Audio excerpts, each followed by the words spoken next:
ئاگام لێ بوو دواتر گفتوگویەکتان کرد لەسەروی کە دەوترا تۆ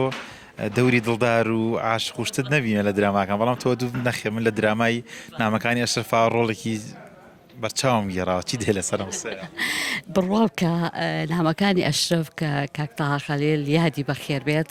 ئەو دەورەکەی ئەبینی ئینجا کاک تاها خەلیل بەشیر برامە. یعنی من خوشکی ئەوم چکە خوشکەکانم شیریان خواردووە لەگەڵیا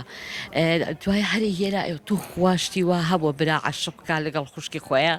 وتم قەینا گوێ مێرەدی وابزانم من یەکێکم لە دڵدارە کۆنەکانی خۆت پێ ئەکەلی زۆر خۆش و یعنی ئیتر جوان دەورەکەمان بینی من بەدەمی خۆشم ناڵێم خەڵک زۆر باسیەکە ئەڵێت قەت تەسەورمان نەکرد و دەوری دڵدار بێ ئەیۆ بابی گیان خۆ من کە ئیسا بەڕاستەقینە دڵدار ناکەم بەڵام لە تەمسیلە ئەبێ بینوێنی ئەو نواندنە بنوێنیت کە توی تیای لەوە کاتەیە ئیتر شەڕەنگێزی بێ دڵداری بێ